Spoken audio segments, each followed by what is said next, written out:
This is Peter Tosh, a Rasta man, a member of a religious group called Rastafarians rooted in the island of Jamaica. An intensely spiritual man, his songs are full of political references. He believes that blacks should recognize Africa as their homeland, that Haile Selassie was the living God, and the use of marijuana is almost a sacrament. Legalize it, yeah. I'm unwell advertise it. I know, and the world know that herb was created for the use of man. And to every creation there is an imitation, see? And to every reality there is a fantasy. See, herb was created for the use of man. Cigarettes and all those things was invented for the destruction of man. And herb was here before man. See? So that means if man come to violate the laws of who created herb, because herb is not an evolution. See? It is creation. And it was created by a divine mind for divine purposes. Welcome to an intimate exploration of the life and legacy of the legendary Peter Tosh. In this documentary, we delve into the captivating journey of the reggae icon, from his humble beginnings to becoming a powerful voice for justice and equality. Join us as we unravel the layers of Tosh's music, activism, and the indelible mark he left on the world. Get ready to be immersed in the essence of Peter Tosh, a true pioneer of reggae, whose spirit continues to resonate across generations. On October 9, 1944, Winston Hubert McIntosh was born into this world. The only child of Elvira Coke, a resident of Church Lincoln, Westmoreland on the island of Jamaica. Winston's father, James McIntosh, was the preacher at the local church in Savannah-Lamar, which Elvira attended. However, Winston was just one of the many children which James McIntosh fathered and neglected to help care for. He played no role in Winston's life, refusing even to acknowledge that he was the father. In fact, Winston did not even meet his father until he was 10 years of age. When asked about his father, Winston had this to say: "My father, James McIntosh, is a bad boy, a rascal. That's what him do for a living. He just go around and have 1,000,001 children. Right now me have many brothers that me don't know." Neither his father nor his mother had the responsibility to care for Winston. Instead, Winston was raised by his aunt, in Savannah-Lamar.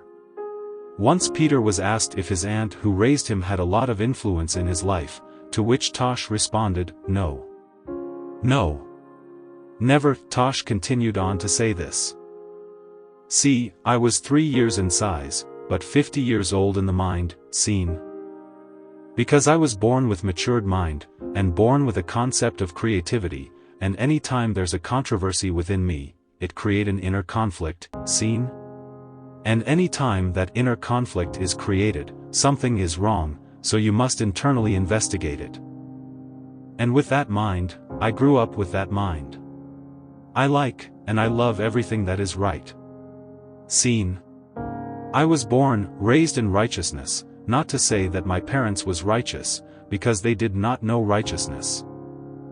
They were being led away to a shitstorm, or being deceived by deceivers, you see, because they wanted to know what was righteousness." Peter began playing musical instruments at a young age, although the only lessons he received was 6 months' worth of piano lessons when he was in 5th grade. Nevertheless, this would not stop him from becoming one of the most adept, prodigious musicians in the entire island of Jamaica. When later asked if he recalled the first time he learned to play guitar, the instrument which he would later become notoriously known for brandishing, Tosh had this to say: "Me just one time see a mon in the country play guitar and say, my that mon play guitar nice. It just attract me so much that me just sat there taking it in for about a half day, and when him done he was playing one tune for the whole half day. He had hypnotized me so much that my eyes extracted everything he had done with his fingers. I picked up the guitar and played the tune he had just played with him, showing me at TNG. And when he asked me who taught me, I tell him it was him." In 1956, after living in Savannah-Lamar for a period of time, Winston and his aunt moved to Denham Town in Kingston, the capital city of Jamaica. When Winston was 15 years old, his aunt died, and he moved in with an uncle on West Road in Trench Town. Trench Town, at that time, was an area composed of housing projects which provided inadequate, yet much-needed shelter for the indigent people of the city. Trench Town was the place where Winston would first meet Robert Nesta Marley and Neville O'Reilly Livingston, who would later be known as Bunny Wailer. Winston Hubert McIntosh decided to change his name as well, and became Peter Tosh. Together, these three individuals, known as the Wailers, would change the face of music in Jamaica, and throughout the world.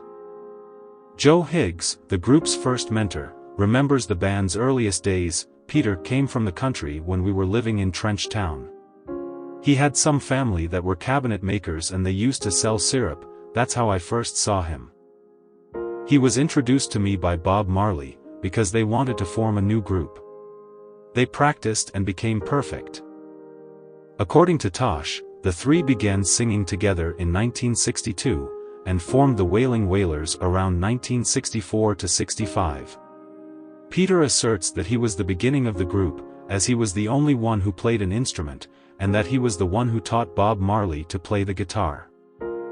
Under Joe Higgs' tutelage, the newly formed Wailers passed their audition for Clement Coxone Dodd, who was the owner and producer of a local record company named Studio One. The day after the audition, the Wailers were once again at Studio One, this time cutting their first release, Simmer Down. The song was an immediate #1 hit on the Jamaican music charts, and the group went forward from there. The Wailers immediately became the most successful group in Jamaica, yet all the while, unbeknownst to them, they were being mistreated and betrayed by their producer. Tosh recalls that the Wailers were being paid a mere £3 a week, while their songs were topping the Jamaican music charts. While this was the Wailers' first encounter with ill-willed producers, it certainly was not going to be the last. Through all this adversity, the Wailers survived, as they bounced around from one producer to another. Around 1970, the Wailers decided to leave Studio One, and signed on to work with perhaps the most famous Jamaican producer of all, Lee "Scratch" Perry. This deal proved no better for the Wailers, though, as they released 3 albums in the United Kingdom under the Trojan label, none of which they received payment for. There were also instances where producers would record rehearsal sessions that Peter himself did, and then release these recordings without Tosh even knowing. Most of these secret releases occurred in England, many of them under the pseudonym Peter Tosh. Undaunted, Peter and the Wailers trod on until 1972, when they were introduced to the producer who would change their lives forever. Chris Blackwell was the producer of the up-and-coming Island Records label, and the Wailers were going to be his ticket to stardom. The deal seemed great for everyone involved. The Wailers were finally going to get the exposure and acclaim which they had toiled so long to attain, and Blackwell was going to take them there. The group's first collaboration, Catch a Fire, served as an introduction for many people to reggae music. This album contains many classic reggae tunes, including 400 Years and Stop That Train, both of which featured Peter Tosh on lead vocals. These songs introduced people to the militant, outspoken, candid approach of Peter Tosh, qualities which would remain with him to his grave. These characteristics elevated Peter from his peers. Unlike most musicians in Jamaica, Peter always let his feelings be known. He cared more about principles and morals than popularity and fame. The Wailers' second album, Burnin', was a progression of the first, serving both as a launching pad for the group's career, while still reflecting the band's sense of awareness concerning social injustice. No tune embodied this ideal more than Get Up, Stand Up, a song which once again featured Tosh on lead vocals. In this song, Peter led the charge to freedom as he called for people to get up, stand up for your rights. Get up, stand up, don't give up the fight. Everything was going great, or so it seemed. As it turned out, Burnin' would be the group's final collaboration. In 1974, the trinity of the Wailers, Peter, Bunny, and Bob, was no longer a harmony of 3. The group carried on as one, now known as Bob Marley and the Wailers being the name of his backing band. Many attribute this disintegration directly to Chris Blackwell. Blackwell saw the group's success resting in the voice of Bob Marley, and wanted to shift the focus solely onto Bob. Another reason for the band's breakup is that both Bunny and Peter were unwilling to suffer through the physically taxing tours like the one the band had just embarked on to promote the release of Catch a Fire. As for Chris Blackwell, Peter did not hold his one-time producer in very high regard, as evidenced here in one of Tosh's interviews, Chris Whitehurst. "You talk about Blackwell, what was well with him? So me call him every time me see him, what happened Whitewell, what happened Blackwell?" As for his take on the Wailers' breakup, Peter had this to say: "Well, was not a breakup, is just going in 3 different ways and sending the music in 3 different directions, was just that my inspiration was growing and my cup filled and runneth over." After the separation, though, Marley and Tosh were not on such good terms. Peter was angry at Bob for continuing to use the name of the Wailers, and he had this to say about it: "When we left as the Wailers, Bob Marley took unto himself some other people and called them the Wailers. And that is what is now causing the animosities." When Tosh was asked if he had a feeling of loss when Bob died, he replied, "No, I never lose nothing. When my woman die, I never lose nothing, so when my brother die, I lose nothing. I don't fret about it." Peter felt no sense of loss when his brother Bob died. On one occasion Peter was asked if he would see Bob in heaven, to which Tosh replied that he would not go to heaven, that he had already been there many times. Peter believed that those who act rightly and justly receive the gift of eternal life, and thus he felt no loss when Bob Marley left this world. He just continued on the work which he had pledged to do, to fight for his people's rights. While the Wailers as a group was no longer, Peter Tosh had a bright future ahead of him.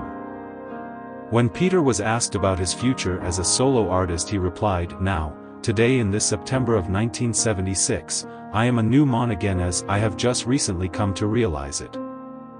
Peter was heading in a different direction than Bob, and he had this to say about it: "Bob do his work and leave, I have my work to do." The 3 hands that symbolize Tough Gong on the label each symbolize one of us, the original Wailers. We did pledge as a group to continue the work of Rastafari, whatever happen. So I just continue the work, I not replacing no other worker. Bob use his style to give his message, I have to continue with mine. And so the work of Peter Tosh continued. It blossomed into a brilliant solo career, a career which allowed Peter to impart his messages of equality and justice through his spirited, uplifting music. His first solo project, Legalize It, came to fruition in 1976.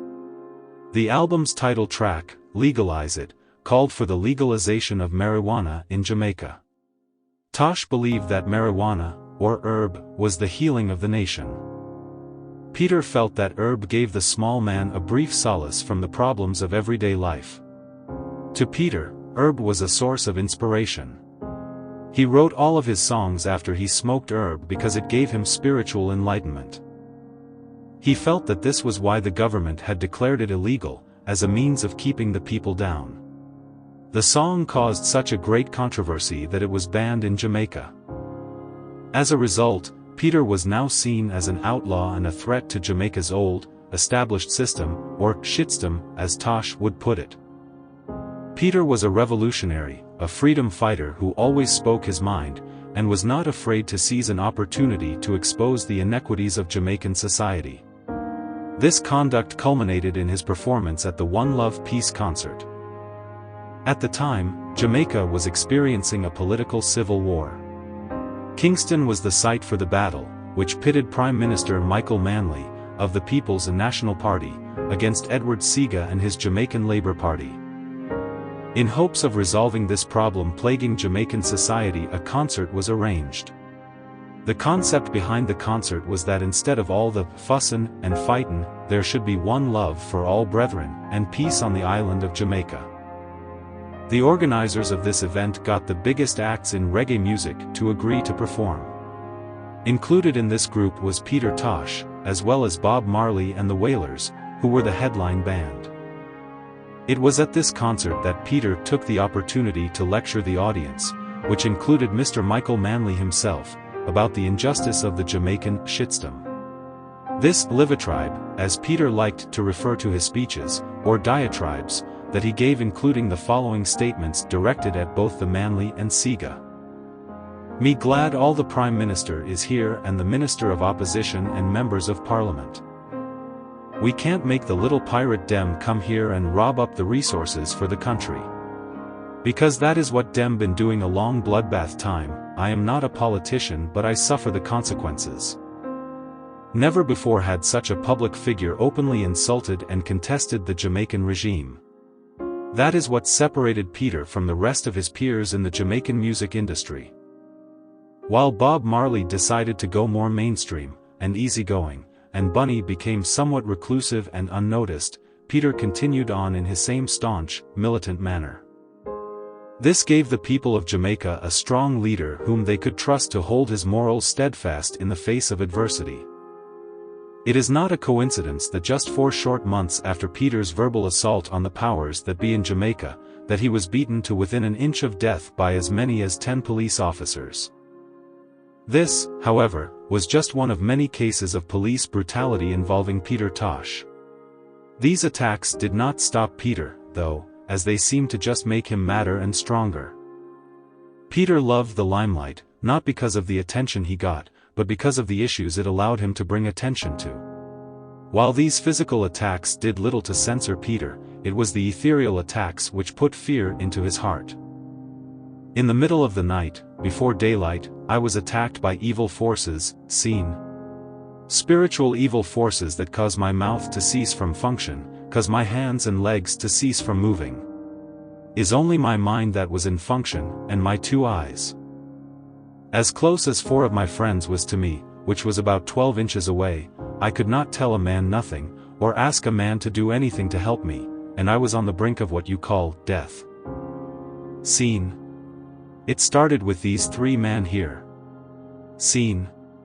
Coming from the hospital I saw ghosts, 3 ghosts. Peter was taken to the hospital after an incident with a drunken man who attacked him with a bar stool, left his hand severely lacerated. That night something very strange occurred. Coming from the hospital I saw ghosts, 3 ghosts is what they call duppies. Ghosts. 'Cause I can see them. Scene. I saw 3 of them. And I was the only person out of about 400 that saw them. And they become terrified because they don't like to know that people are, interfering in their business. Scene. So after I left the hospital every night, which I was there for 3 days, trying to get these things stitched up. Peter's experiences with ghosts caused him to compose and release the song Bumbo Clot. The phrase Bumbo Clot is one of the most coarse expressions in Jamaica. If used publicly, it is a jailable offense. This, however, did not stop Peter from entitling his song Bumbo Clot, a phrase which he saw as one of the secret passwords of Jamaica to fight against evil spirits. Tosh believed that the power which this phrase wielded was the very reason it was outlawed by Jamaica's government.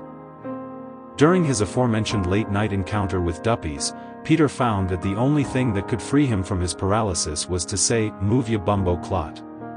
From that day forth, Peter vowed never to stop saying Bumbo Clot. The next chapter in Peter Tosh's life served to expose the world to his struggle for equity. Mystified by Tosh's performance at the One Love Peace concert, Mick Jagger, who was in the audience that evening, signed Peter to the Rolling Stones' own record label. Peter was optimistic about this deal, a deal which would get him worldwide acclaim. What followed was just one more instance of Peter not harmonizing with his producer. He felt that, for reasons unknown to him, his records were underpromoted and poorly marketed. Many of Tosh's critics felt that the work he did with the Rolling Stones was the worst of his career. During this tenure, he released 2 albums, Bush Doctor and Mystic Man. The most successful tune from either of these albums was Don't Look Back, which featured Mick Jagger on backup vocals. While this song was wildly successful and had great commercial appeal, teaming Jagger and Tosh together, it would be the two's only successful collaboration. Nevertheless, it was a business deal. A deal fetched him international acclaim and allowed Peter to reach a much wider audience. This was important because he was not under such scrutiny outside of Jamaica. He could not be censored internationally the way he could be censored in Jamaica. In a later interview, Peter expressed this, saying that he enjoyed the spotlight in America, where he felt much more free. This is not to say that he liked America, because America embodied many of the evils which Peter frequently combated, such as discrimination, deception, technology, and politics. One song which criticized the political structure of the United States was No Nuclear War. This song is referring to the Cold War situation between the United States and the Soviet Union, a situation which Peter likens to a ransom. Ultimately, though, Peter warns that there are much greater forces than any earthly power, and that as much destruction as people can create, these forces can create more. After his short-lived stint with the Rolling Stones, Peter got his solo career back on track. During his 1983 tour of Europe, Peter unveiled a new instrument to fight against injustice. That instrument happened to be a guitar which he requested to be shaped like an M16 rifle. Concerning his newly fashioned guitar, Peter had this to say: "This guitar is firing shots at all them devil disciples. Music is my weapon to fight against apartheid, nuclear war, and those gangja criminals." It was at this time that Peter was in his prime. He released Mama Africa in 1983, 2 years after the release of Wanted, Dread and Alive. Both albums are vintage Tosh and feature some of his greatest work as a solo artist. The tune Bumbo Clot first debuted on Wanted, the European edition, as well as perhaps Peter's most famous song, Reggae Mylitis, which tells of him coming down with some kind of musical flu which he cannot shake. Mama Africa contained many classic cuts, including Glasshouse, which warned that if a person lives in a glass house he should not throw stones, and in the same fashion that if one cannot take a blow one should not throw a blow. The heart of this album, much like the heart of its creator, is comprised of revolutionary tunes like Not Gonna Give It Up, which calls for people to continue the fight until Africa and Africans are free, Where You Gonna Run, which says that the world is faced with problems and many illusions, to which love is the only solution. Also debuting on this album was a track entitled Peace Treaty, which details the deception that occurs in the city of Kill Some, or Kingston. After Mama Africa came Captured Live, which was nothing more than an album of a show he did in Los Angeles, or Hell A as Peter liked to refer to it. It is on this album that one can witness Tosh's incredible power and presence live. Peter was a remarkable performer. His concerts were moving, not just musically, but spiritually as well. Oftentimes on stage he seized the opportunity to speak to his people about the wickedness of society, and the people listened, keying on his every word. Peter Tosh was unhappy with the world, and wanted things to change. He saw evil, and wickedness, and destruction lurking. It came to him in his sleep, and in visions. On one occasion Tosh recalled a terrible vision where he see the pit of destruction and see millions of people inside of the pit going down. And I went to the side of the pit, and stand up like this, say, bloodbath, where so much people come from? And looking in the pit, man, it the biggest pit, people going down in the pit, but the way the people was crying, it was awful. Peter knew of the evils which prowled, laying hidden, waiting for the perfect opportunity to strike. He was a saint sent to save the world from the duppies and the vampires, whom the devil had sent to create mayhem and destruction. When Peter was once asked who the biggest vampire in Jamaica was, he replied, Lucifer. Wielding more power than any of the mortals whom he had sent to spread badness, Lucifer was the one whom Tosh feared more than any. In one interview that he gave, Peter forewarned that one must be careful of his friends because a friend is easiest to deceive, for you already have his trust. This statement was all too prophetic. On September 11, 1987, Peter Tosh was murdered by 3 intruders. The leader was a man named Dennis Lepo Laban, a man whom Peter had befriended and tried to help find work after a long jail sentence. The three came in demanding money, and when Tosh told them that he did not have any with him, they simply shot him. Dennis Lebo turned himself over to the authorities, and was tried and convicted in the shortest jury deliberation in Jamaican history, 11 minutes. As for the other two assailants, neither were found, although the rumor is that both were gunned down in the streets. Whether this was purely a robbery, or an assassination plot is yet to be determined. Many believe that there were ulterior motives to the killing, citing that nothing was taken from the house. Peter neither resisted, nor did he cause commotion. The government had been trying for years to eliminate Tosh, a feat which was finally accomplished at the hands of his friend. The vampires which had been haunting Peter throughout his life finally caught up with him. In one interview he gave the year that he died, he had this to say: "Vampires don't come out and bite your neck anymore. They cause something destructive to happen, that blood will spill and those invisible vampires will get their meals." Peter Tosh was martyred at the age of 43. What would this world have been had it not been for Peter Tosh? Maybe things would be the same, maybe not. Some might say that while he did cause much attention to be brought on the plights of injustice and sinfulness throughout the world, not much was done about these social ills. What did Peter Tosh actually do to help end these evils? You might think I am crazy comparing Peter Tosh to a saint, for he was not even Christian. He practiced Rastafarianism, smoked marijuana daily, and was an activist in the fight to have it legalized. To say that he should not be a saint because he is not Christian, or because he did drugs, means that you totally missed the point of Peter's message. Peter wanted equal rights. He wanted everyone to be treated equally, regardless of his or her race, gender, eye color, shoe size, or any other label we can use to classify people. He was a champion of civil rights, not only in his own country, but throughout the world. In one instance, he turned down $78,000 to do a single concert in Israel, because Israel was selling guns to the apartheid government in South Africa. Whenever Peter did shows in big cities in the United States, black leaders from the area would come and watch his performances. They had a common bond with one another, both wanted to see the improvement of their people. Peter Tosh was a saint. He was sent by some other worldly force to save the people of Jamaica from their avaricious government. Peter was a voice of the masses. He had grown up in the same slums that they had, experienced that same things that they experienced. He had no formal education, but listening to him one would think he was a Nobel Prize-winning poet. Every word that left Peter's mouth had a purpose. He thought about everything he was saying. Carlton Smith called Peter Tosh the Black Prince of Liberty, a man who liked to see equal rights and justice, freedom for his people. He was a people's man. Peter was a black messenger. Peter was a messenger. He carried the message of love. He was willing to fight all the vampires and duppies in the world to see that his people succeeded. Ultimately, Peter Tosh made the greatest sacrifice of all. Peter Tosh gave his life for the cause which had fought so ardently to see succeed. Peter wanted an end to the abuses of the Jamaican government.